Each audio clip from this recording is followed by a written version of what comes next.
नमस्कार, सुप्रभात सभी लोगों को।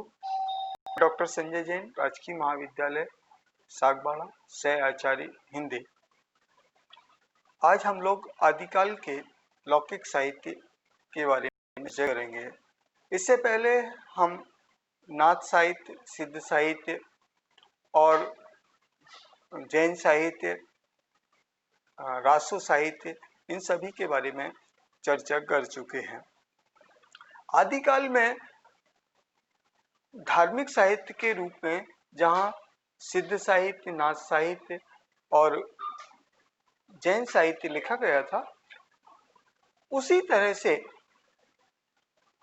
वीर रस और श्रृंगार रस के लौकिक साहित्य के रूप में, वीर रस और श्रृंगार रस के रूप में रासो साहित्य लिखा गया था। लेकिन इन दोनों ही परंपराओं से हट करके कुछ साहित्य ऐसा लिखा गया जिसे हम न रासो साहित्य में परिगणित कर सकते हैं, न लौकिक, न नाथ साहित्य में, न सिद्ध साहित्य में, न जैन साहित्य में। उस संपूर्ण साहित्य को विद्वानों ने लौकिक साहित्य के नाम दिया है। लौकिक साहित्य के रूप में हम जिन ग्रंथों की चर्चा आज करेंगे उनमें सबसे पहला ग्रंथ है ढोला मारूरा दूहा। ढोला मारूरा दूहा राजस्थान का एक लोकप्रिय प्रसिद्ध काव्य है और ये पूरा का पूरा काव्य दोहा छंद में लिखा गया है। और दोहे की जो परंपरा हमें प्राप्त परवर्ती काव्य में होती है, विशेष रूप से रीति काल में हमें जो दोहे की परंपरा प्राप्त होती है, बिहारी सत्सई जैसे ग्रंथ, वह परंपरा ढोला मारूरा दूहा जैसे ग्रंथों का ही विकास है। ये ग्रंथ पूरी तरह दोहा छंद में है, जैसा कि बताया। और इस ग्रंथ में राजकुमार ढोला ये कच्छा वंश के थे और पुंगल के राजा पिंगल की राजकन्या मारवड़ी के प्रेम का चित्रण है। ये प्रेम त्रिकोण के आधार पर हिंदी में लिखा गया प्राचीनतम प्रयोग। प्रेम त्रिकोण इस रूप में कि यहाँ पुरुष एक है और नारी दो है। एक नारी मारवड़ी जो पिंगल के राजा की राजकन्या है, और दूसरी मालवा के राजा की पुत्री मालवड़ी। और ये दोनों ही राजकुमार ढोला से प्रेम करते। कहानी का कुछ तरीका इस प्रकार का है कि एक बार पुंगल में अकाल पड़ा तो वहां के राजा पिंगल अपनी कन्या और परिवार को लेकर के कछवाहा वंश के राजा ढोला के पिता के यहाँ गए और वहां अकाल के दौरान वो रहे।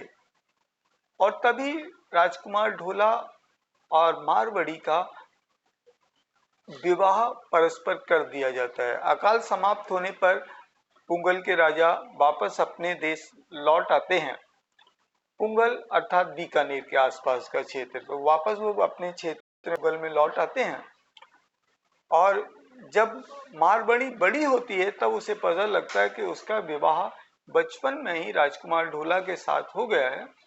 तो लिहाजा वो राजकुमार ढोला के पास ढाड़ियों के माध्यम से तमाम संदेश भेजती है और वो संदेश राजकुमार ढोला तक पहुंच पाते हैं या नहीं पहुंच पाते हैं, ये भी पता नहीं लगता है। लेकिन अंत में किसी तरह एक संदेश राजकुमार ढोला तक पहुंचता है और राजकुमार ढोला मारवड़ी को लेने के लिए पुनः पुंगल पधारते हैं और इस तरह उनका पारस्परिक मिलन होता है। इस ग्रंथ की जो सबसे बड़ी विशेषता है वो मारवड़ी का विरह वर्णन है। मारवड़ी के विरह वर्णन में जिस तरह से कवि ने भावों का सुंदर संयोजन किया है वह अद्भुत है। इस ग्रंथ के रचनाकार आस्कू कहे जाते हैं। कुशल नाम भी मिलता है। लेकिन ग्रंथ राजस्थान के लोकप्रिय गेय काव्यों में, और मारवड़ी ने जिस तरह से विरह के संदेश भेजे हैं, ढोला एक संदेश कह दी जो पहुंचाए, जो वे बाट बिरणी, मिले तो जीजे आए, इस तरह के तमाम दोहे इस काव्य में हमें प्राप्त होते हैं। लौकिक काव्य में दूसरा एक काव्य 14वीं सदी का वसंत विलास है। वसंत विलास महत्वपूर्ण काव्य है। इसमें कोई नायक भी नहीं है, नायिका भी नहीं है, लेकिन श्रृंगार रस का अद्भुत प्रयोग है। श्रृंगार रस के प्रयोग में वसंत ऋतु के आने पर महिलाओं पर उस ऋतु का क्या प्रभाव पड़ता है। वसंत ऋतु आने पर स्त्रियों के हाव भाव, चाल ढाल, इन सब पर एक असर पड़ता है जिसे कवि ने सिद्ध किया है, और वो उस असर को विस्तार के साथ कवि ने बताया है। श्रृंगार रस का बहुत ही शानदार प्रयोग है और काफी चीजें ऐसी हैं जो ऐसा लगता है कि जैसे कामसूत्र से सीधे सीधे गृहीत की गई हों। इस ग्रंथ के रचनाकार अज्ञात हैं, लेकिन ग्रंथ बहुत महत्वपूर्ण है। तीसरे कवि एक लौकिक साहित्य में अमीर खुसरो। अमीर खुसरो का जो काल है वो 1283 ईस्वी है, और हिंदुस्तान में जब सल्तनत काल में मोहम्मद बिन तुगलक का जो काल था, उस काल के ये कवि हैं, और दिल्ली के प्रसिद्ध सूफी संत निजामुद्दीन औलिया के ये शिष्य कहे जाते हैं। हिंदी भाषा में आदिकाल के ये महत्वपूर्ण कवि हैं। खड़ी बोली को पहली बार किसी ने काव्य भाषा के रूप में प्रयोग किया, अर्थात खड़ी बोली को काव्य भाषा बनाने वाले ये पहले कवि हैं। इनके द्वारा लिखित ग्रंथों की संख्या 100 से अधिक बताई जाती है, किंतु वर्तमान में 20-21 ही ग्रंथ हमें उपलब्ध होते हैं, जैसे जिनमें मुख्य है ये खलिक बारी, दो सुखने, पहेलियां, मुकरियां और तमाम गजलें। अमीर खुसरो को संगीत का भी विशेषज्ञ कहा जाता है, और संगीत में कव्वाली का आविष्कार इन्होंने किया, ये कहा जाता है। साथ ही वाद्य यंत्रों में तबले का जो आविष्कार है वो अमीर खुसरो के माध्यम से हुआ। कुल मिलाकर के अमीर खुसरो इस काल के महत्वपूर्ण कवि हैं।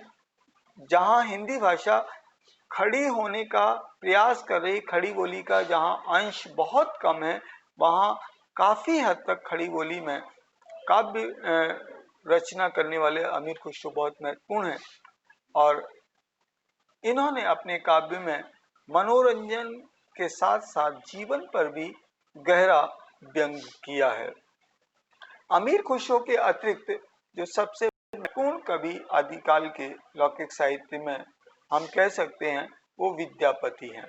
विद्यापति ने संस्कृत, अवहट्ट और मैथिली, इन तीनों भाषाओं में कविताई की। मैथिल की कविताई के लिए तो इन्हें मैथिल कोकिल कहा जाता है।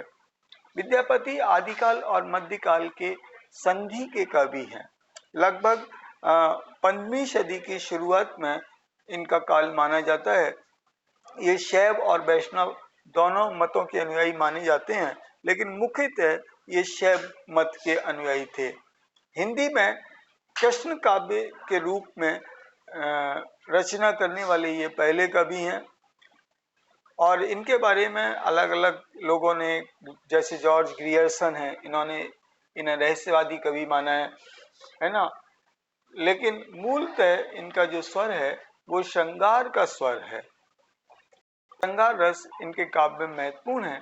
श्री कृष्ण को नायक मानकर और राधिका को नायिका मानकर इन्होंने काव्य की रचना की है। ये श्रृंगारी कवि भी हैं, भक्त कवि भी हैं, है ना, और ज्यादा श्रृंगारी कवि हैं या ज्यादा भक्त कवि हैं, इस बारे में विद्वानों में मतभेद है। मैथिली में विद्यापति की एकमात्र महत्वपूर्ण रचना है विद्यापति पदावली, जिसमें विद्यापति द्वारा रचित पदों का संकलन किया गया है।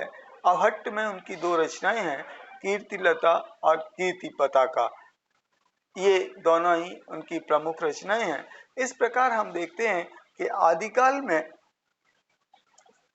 धार्मिक परंपराओं और वीर रस की परंपराओं के अतिरिक्त भी लोक जीवन से जुड़ कर के और कुछ काव्य की रचना हुई, जिसकी परंपरा परवर्ती काल में भक्ति काल और रीति काल दोनों ही काल के रचनाकारों में प्राप्त होती है। तो आज हमने आदिकालीन हिंदी साहित्य में लौकिक साहित्य के बारे में चर्चा की मित्रों, और आगे हम अगले वीडियो में आदिकाल में लिखे हुए जैन साहित्य के बारे में चर्चा करेंगे। तब तक के लिए नमस्कार।